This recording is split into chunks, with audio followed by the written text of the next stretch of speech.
वर्ष एक राज्य पाने के लिए उसकी बुद्धि ने इस प्रकार से काम किया। कल आपसे अर्ज की जा रही थी, गीता जी के 30वें अध्याय में भगवान ने शब्द प्रयोग किया है यज्ञार्थ कर्म करने के लिए, यज्ञ कर्म करने के लिए, अर्थात निष्काम कर्म करने के लिए, सकाम नहीं। यज्ञ भी हो लेकिन सकाम भी ना हो, उत्कृष्ट यज्ञ ना हो, धन द्रव्य पाने के लिए यज्ञ ना हो, अपनी मनोकामनाएं, सांसारिक मनोकामनाएं पूर्ण करने के लिए अपनी यज्ञ ना हो। इसलिए गीता जी का यज्ञ बड़ा अलग यज्ञ है।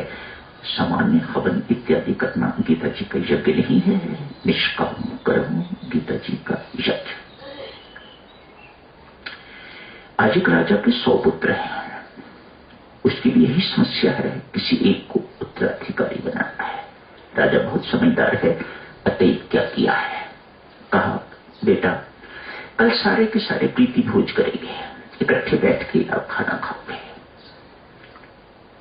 यज्ञशाला कहिए, पाकशाला कहिए, किसी में भी यही बैठ के इकट्ठे भोजन, बढ़िया भोजन बनाया। राजा ने हुक्म दिया, मेरे पुत्र में भोजन करना है, बढ़िया से बढ़िया भोजन, स्वादु से स्वादु भोजन 100 के लिए तैयार कर दिया। थालियां आगे परोस दी गई हैं।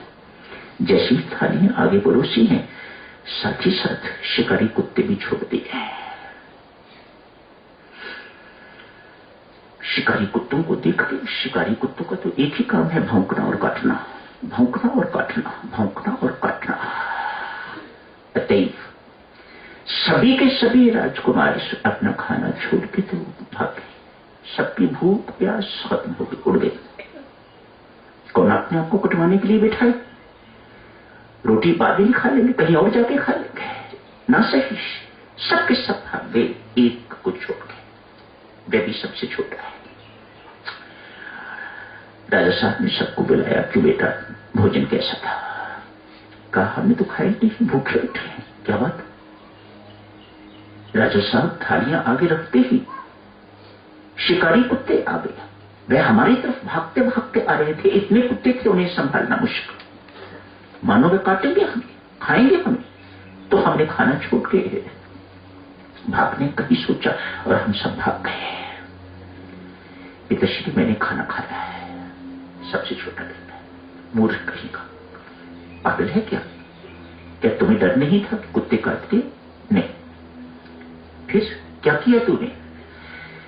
कहा पिताश्री जैसे तो कुत्ते मेरे सामने आते थे, मैं एक ग्रास उठाता था, आपकी रोटी तोड़ता था, पूरी जो कुछ बनाई हुई थी उनके आगे फेंक देता था, कुत्ता खा के भाग जाता था, चला जाता था। मैंने आराम से खाना खाया। पिताश्री, वह छोटा बालक कहता है, पिताश्री जो दूसरों की भूख मिटाना जानता है वह कभी भूखा नहीं रह सकता, जो दूसरों को सुख देना जानता है वह कभी दुखी नहीं रह सकता, जो दूसरों को देना जानता है परमात्मा उसके पास कभी घाटा नहीं पड़ने देता।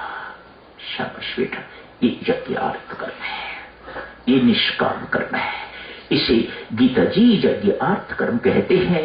राजा साहब ने उस छोटे राजकुमार को अपना उत्तराधिकारी घोषित कर दिया। देवियों सज्जनों, सुख चाहते हो तो उसे बांटना सीखो, परमात्मा आपको बहुत देगा। प्रेम बांटने की चीज, सुख बांटने की चीज, जितना प्रेम बांटो परमात्मा उतना आपको प्रेम और देता है, माला माल कर देता है।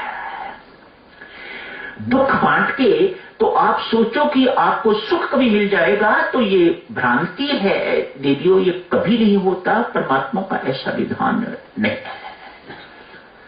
सुख चाहते हो तो सुख बांटो, फिर दुख बांटने पर आप सुख की उम्मीद करो तो ये कभी हो नहीं सकता। ये परमात्मा का विधान बड़ा अटल है, अटूट है। तो यही समाप्त